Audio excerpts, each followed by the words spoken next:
introduce yourselves? Sure. My name is Ellie Igo. I'm the National Technical Advisor for New Roots with the International Rescue Committee. This is my kid, Rowan.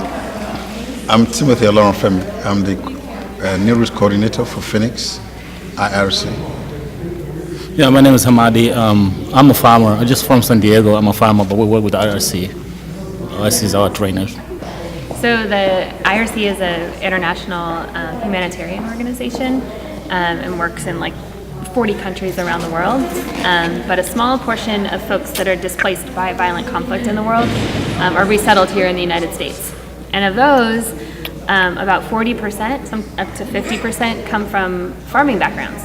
And so when they arrive in the U.S.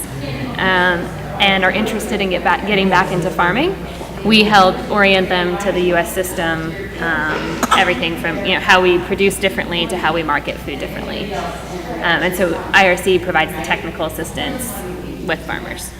Does that get it? Yeah. Let me start with the type of farming we do. We basically do organic production of vegetables. And most of our farmers, they produce varieties of veggies. So you can see some farmer producing up to 15 varieties of veggies at the same time. And the good thing in Phoenix is that we can produce all year round. The challenge, basically land acquisition is a problem. Because in Phoenix, those farmland, those land that used to be farmland before, they are now developed into homes. And unfortunately, there is no corresponding development for agriculture. As you know, Phoenix is an arid land, and therefore you require irrigation facility to be a farm. So without irrigation, there is no farm. And therefore, some of those irrigation facilities before that are now homes, there is no corresponding development of such in a new place. So there's a scarcity of farmland in Phoenix. Yeah, it's a natural flow. In our case, it's a natural flow because we deal with refugees, basically. And our organization helped them to develop the Healer Farm Cooperative, which is a marketing cooperative organization to help the farmers be able to sell their produce, their farm produce. When I was in the development in Nigeria precisely, I dealt with a number of cooperatives. But the difference then was that it's a monoculture. You see a group of them, the same language, the same city, coming together, which is easier than in this case where you have multicultural, multinational, coming together to form a cooperative. So it's a little bit more challenging in this case than back in Africa. I think Hamadi too could answer that question really Hamadi. Well, yeah, there's a lot of differences because back home actually, we use the tractor, we use all the equipment, but we mostly use the flat land. So the difference if there is a season, African season, the season we have in Africa and the season we have here is completely different. So yes, sometimes it's cold here, way colder than what we used to see, and sometimes it's hotter than we used to see. So you have to have a knowledge that what type of plant you can, what time of product you can do during that season. So, now we have a lot of things we learn from here. We don't have a drip tape back home, so that's one of the challenges we have to learn from here.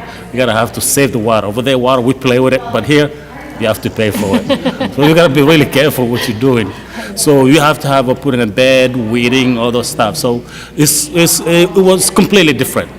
People over there, they just throw the seed in the ground and it grows, it rains, the people just harvest it. That's right. But here, you gotta have to go with the season. In the summertime, wintertime, you gotta have to go with the season, what you plant. You just can't just plant in everything. What were you growing before? Where? Where your country? Well, Africa, most of the time people, the part that we came from, Africa, is Somalia, the part that we came from, most of the people grow the corns and a very small amount of vegetables, not that much. But in here, we just learned to grow carrot, just spinach, bok choy. We haven't never seen bok choy, kale, and sweet chard. We don't have a sweet chard back home, Somalia, but we did see when we get to Kenya. So there's a lot of differences. But the way we plant, how we plant this season is the difference. Well, the problem is when we came back home, when we came back from Africa to United States, there was lot of challenges. Most of the people, they don't speak the language, and they don't have the high level of education. The people have a low education, so it become a difficult people to get a job because you're required to speak the language and have experience. So if you don't have those, then you have a problem. So the people ended up began to struggle. So then we had IRC asking what they can help. So we come up with the idea as a community, we sit down and come with the idea that what we know best. Our people knows how to farm. So we went to IRC to ask them to find the land and to train people how to do the farm because we didn't know. So that process began. And it made a lot of distress because, to give you an example, I've been working at the company as a mechanic for 8 years, and I have a lot of pressure on the company. So I quit the company. I began to come back to work at the farm. So I'm more relaxing, distressed, because I feel I'm my own boss. I'm an employee. I'm my own boss. So it makes me feel comfortable because I can make the rules and I can do whatever I want. And Hamadi comes also, you can talk, I won't talk for you, but from a very strong knit community that's also extended family, that has a very strong history of consensus in the Somali Bantu community, and is now working with a group of Somali Bantu folks incorporated as a partnership, but operating essentially as a cooperative called the Bahati Mamas. Well, when I'm saying the education means the people, most of let's say 80% people, they don't attend to school.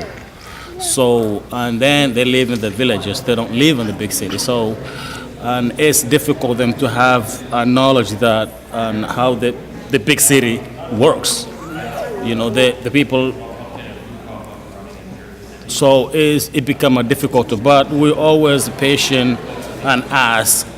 And then, if I don't know, I go to Ellie, how this works. So that's what makes us a little bit success and help, to get away from all those problems we might face. And just to add to it, it is true that it's challenging because particularly people who are not used to people from outside their community. Mm-hmm. It becomes, they tend to look at you as if you don't know anything. I remember when I came, some people would be asking me how did I learn so fast to drive on the road?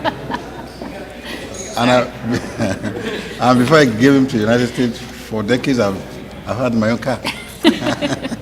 So these are some of but you have to be patient with them.